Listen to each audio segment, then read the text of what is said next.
Imagine walking into a thrift store, buying a jacket for $5 and selling it on eBay for $35.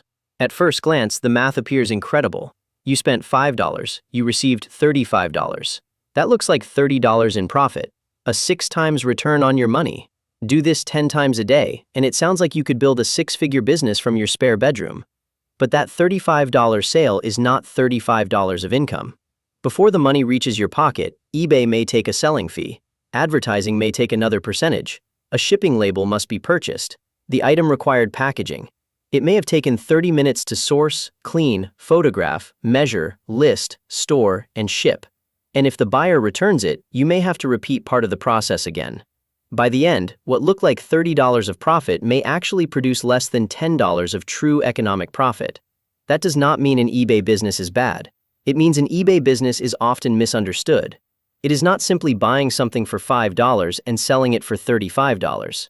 It is an inventory, photography, marketing, customer service, and shipping business, all being operated at the same time. The opportunity is still enormous. eBay gives a small seller something that would have been nearly impossible 30 years ago: immediate access to millions of potential customers across the country and around the world. You do not need to rent a storefront. You do not need to build your own payment system. You do not need to convince people to trust a completely unknown website. eBay provides the marketplace, search traffic, payment infrastructure, and buyer protection system. But it does not provide these things for free. When you operate an eBay business, you are not just selling products. You are paying for access to eBay's customers, reputation, and traffic. The real question is not whether money can be made on eBay. Thousands of businesses clearly operate there. The more useful question is this: after inventory, fees, shipping, returns, labor, and taxes, how much of the sale does the owner actually keep? To understand that, we must first understand what type of business an eBay seller is really running. Not every eBay business operates the same way. The first model is the casual reseller. This person searches thrift stores, yard sales, flea markets, and clearance racks for undervalued products. The advantage is that inventory can be purchased extremely cheaply. The disadvantage is that inventory is inconsistent. One day, the seller may find an excellent vintage jacket. The next day, every thrift store may be empty. The business depends heavily on the owner's knowledge and ability to recognize value faster than everyone else. The second model is the niche specialist. Instead of selling everything, this seller focuses on one category, such as vintage clothing, automobile parts, cameras, watches, sporting goods, toys, or industrial equipment. The specialist may pay more for inventory, but usually understands the category better. They know which brands sell, which model numbers matter, which defects buyers tolerate, and which items should be avoided. This knowledge can increase the average selling price while reducing bad purchases. The third model is the liquidation or wholesale seller. This business buys pallets, customer returns, store closeouts, or large quantities from distributors. Inventory is easier to acquire in volume, but the upfront investment is much larger. A pallet that appears profitable may contain missing parts, damaged packaging, obsolete products, or items that take years to sell. The fourth model sells replenishable products. Instead of finding one unique used item, the seller purchases or manufactures products that can be sold repeatedly from the same listing. This is more scalable because the seller does not need to photograph and describe every individual unit. But competition is often much stronger, and profit margins may be lower. For this video, we will primarily examine the used clothing model because it demonstrates nearly every major challenge of running an eBay business. Every item is different. Every item must be inspected.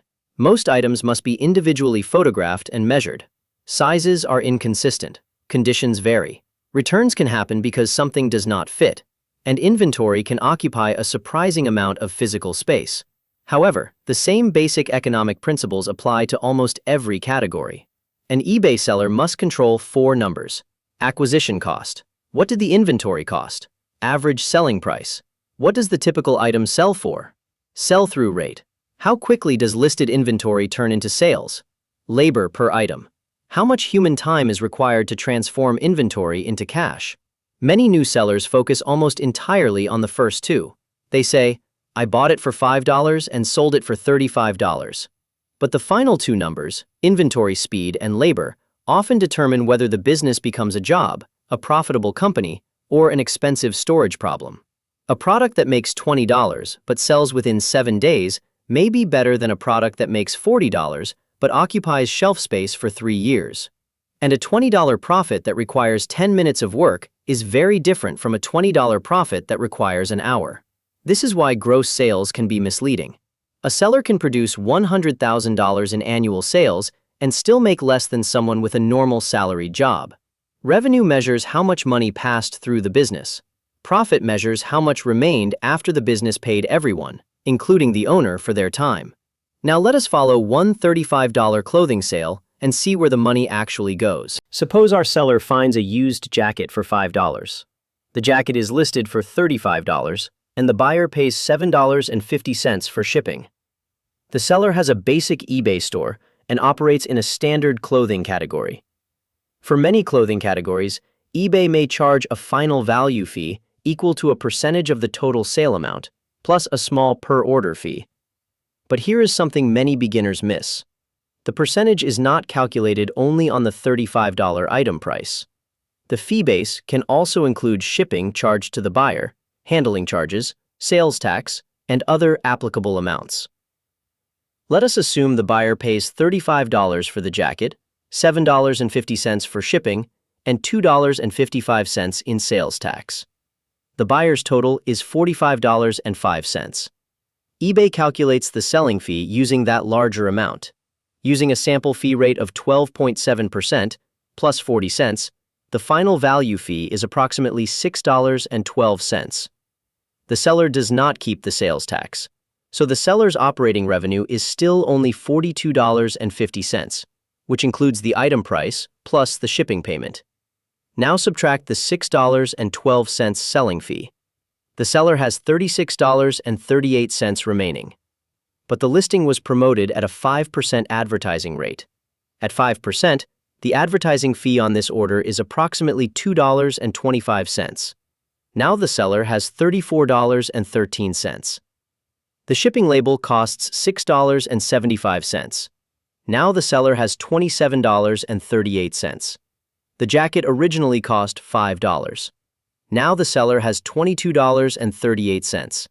The poly mailer, label, tape, and other supplies cost approximately 50 cents. Now the seller has $21.88. At this point, many resellers would describe the transaction as approximately $22 in profit. But that is not yet the true profit. The business still needs to absorb occasional return shipping costs, refunds, damaged packages, lost products, storage, software, equipment, and unsold inventory. Suppose we reserve $1.25 from this sale for returns and other losses, and allocate another dollar for general overhead. That leaves approximately $19.63 before labor and taxes. Now we must pay for the owner's time. Suppose the entire process required 10 minutes to source and evaluate the jacket, 5 minutes to clean and measure it, 10 minutes to photograph and list it, 5 minutes to locate, pack, and label it, and 5 additional minutes allocated to offers, messages, bookkeeping, and other tasks. That is 35 minutes of labor. If the owner's time is worth $20 per hour, 35 minutes costs the business approximately $11.67. The final economic profit is now approximately $7.96. The buyer paid $45.05. The item sold for $35. The apparent markup over the $5 purchase price was $30. But after realistic expenses, and after paying the owner $20 per hour, the business produced approximately $8 of profit before income tax. This does not mean every $35 sale produces exactly $8. The calculation changes with shipping weight, category, advertising rate, purchase price, return experience, store plan, and labor efficiency. Some products will produce much more. Some will lose money. But the example demonstrates why eBay revenue can look much larger than eBay profit. It also demonstrates why average selling price matters. Imagine performing nearly the same 35 minutes of work for a product that sells for only $15. The packaging and labor do not fall in half just because the selling price does. Low-priced items can work when they are quick to process, inexpensive to ship, or sold in batches. But individually photographing and shipping extremely cheap products can produce a business that generates constant activity without producing much income. The business owner feels busy all day, yet the bank account barely grows. The next major cost is inventory. Imagine an eBay clothing seller with 1,000 active listings. If the average item originally cost $5, approximately $5,000 is tied up in inventory. That money has already left the bank account. It cannot pay the electricity bill. It cannot purchase shipping supplies. It cannot pay an employee. It cannot be used for an emergency. It is sitting inside shirts, jackets, jeans, and shoes, waiting for buyers. And the listed price does not determine what the inventory is worth. If those 1,000 products are listed for an average of $35, the seller may claim to have $35,000 of inventory, but that does not mean someone would pay $35,000 for the entire collection. Some items may sell tomorrow. Some may require a discount. Some may never sell at all. This creates one of the most important measurements in reselling, sell-through rate. For a simplified example, suppose the seller maintains 1,000 active listings and sells 300 items per month. That represents a 30% monthly sell-through rate. Each month, the seller must acquire and list approximately 300 replacement products merely to keep the store at 1,000 listings. Now apply the unit economics from our earlier example. 300 orders at $42.50 of operating revenue per order create approximately $12,750 in monthly revenue, excluding sales tax. From that amount, our hypothetical business pays approximately $1,836 in final value fees, $676 in advertising, $2,025 for outbound shipping, $1,500 for inventory, $150 for packaging, $375 reserved for returns and losses, and $500 for storage, subscriptions, equipment, and other overhead. That leaves approximately $5,688 before labor and taxes. At first glance, that looks like a good small business, but 300 completed transactions at 35 minutes of total labor per product require approximately 175 hours of work. At $20 per hour, that labor is worth $3,500. The true operating profit becomes approximately $2,188 per month before income and self-employment taxes. The business generated $12,750 in monthly revenue, but the owner received about $3,500 in compensation for their labor and approximately $2,188 in additional business profit. That is not a bad outcome, but it is very different from claiming that the business makes more than $12,000 per month. Now suppose the seller improves the operation and reduces average labor from 35 minutes to 20 minutes per product. 300 products would then require approximately 100 hours instead of 175. At the same $20 hourly value, labor falls from $3,500 to $2,000.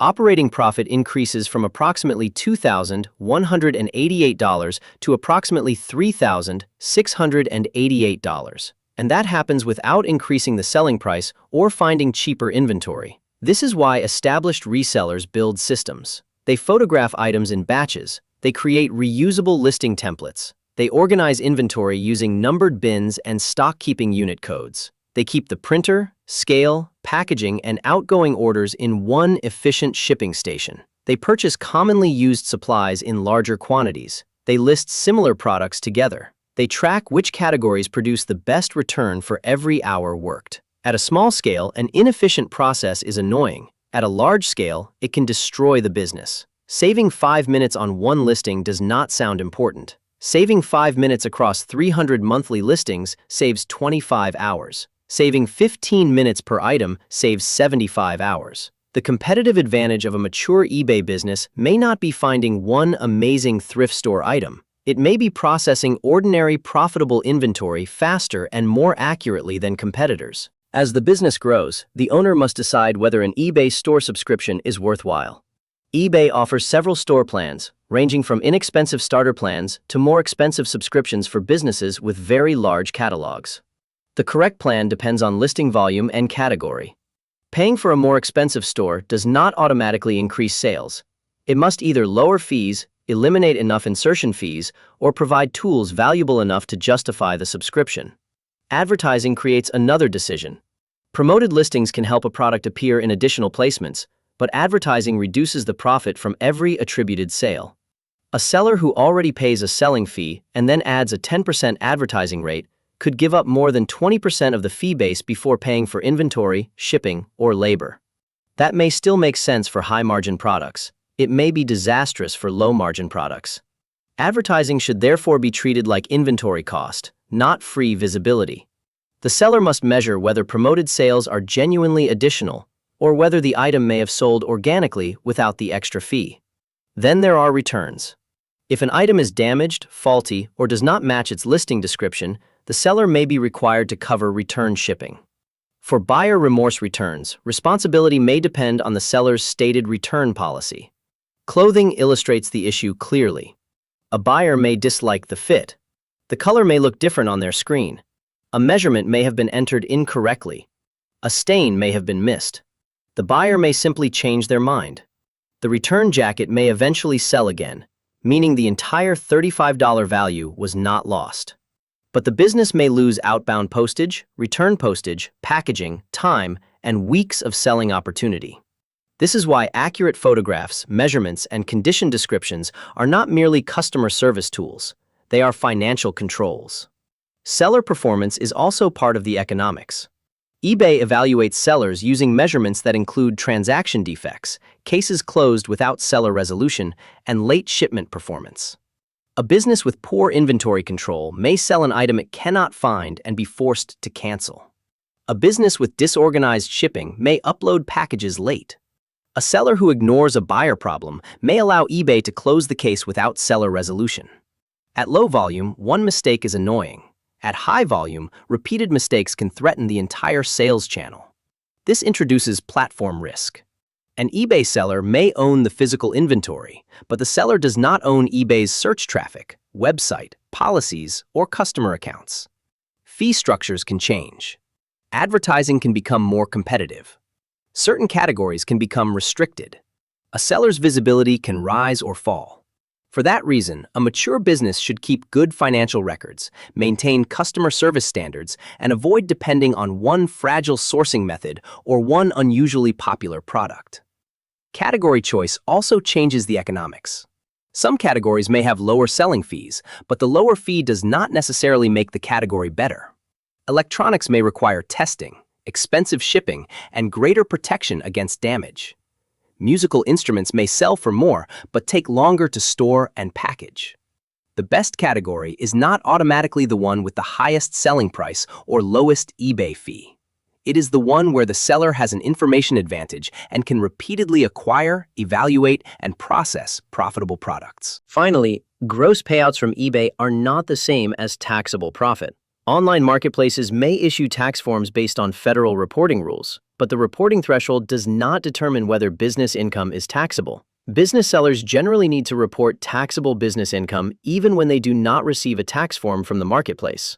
A business seller generally reports revenue and eligible business expenses, including the cost of goods sold, marketplace fees, shipping labels, and other ordinary business expenses. Tax is generally based on net business earnings, not simply the gross amount buyers paid. Self-employed individuals may also owe self-employment tax in addition to regular income tax. This is why inventory records are essential. If eBay reports $40,000 in gross payments, the seller needs records showing that some of that money represented shipping collected, marketplace fees, refunded orders, sales tax, inventory purchases, and other legitimate expenses. The $40,000 is not automatically $40,000 of profit. So, can someone make a living operating an eBay business? Yes, but the most successful seller is usually not the person who occasionally finds the greatest treasure. It is the seller who can repeat a profitable process hundreds or thousands of times. They know what they are willing to pay before they purchase inventory. They understand expected selling prices instead of relying on optimistic active listings.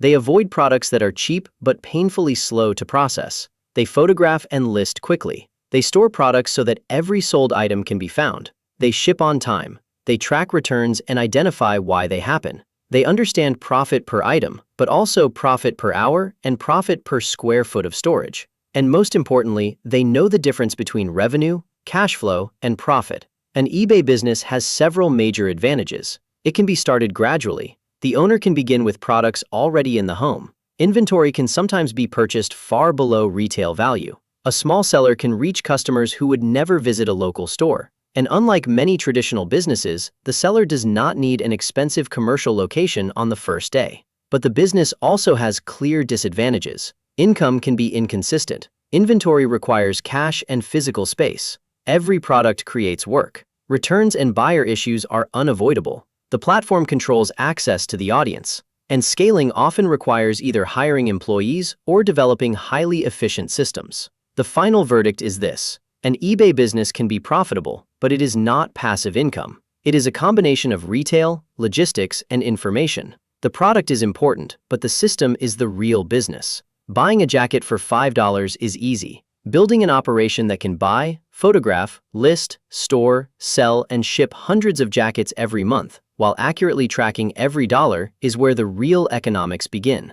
And that is the difference between occasionally selling on eBay and truly owning an eBay business. If you enjoyed seeing where the money really goes, subscribe to our channel. We break down businesses, money, and everyday economics in a way that is simple to understand.